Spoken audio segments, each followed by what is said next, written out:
And now the final race, the final thing that you want to get fast at in cup stacking is the cycle where we put all those together.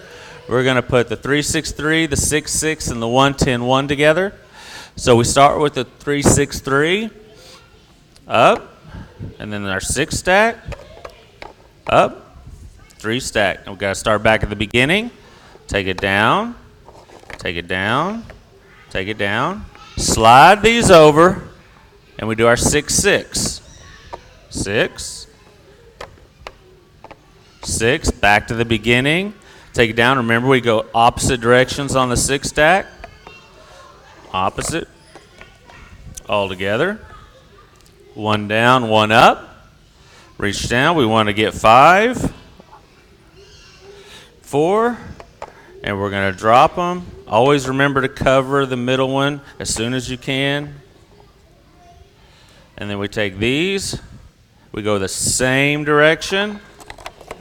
Keep your hands on them.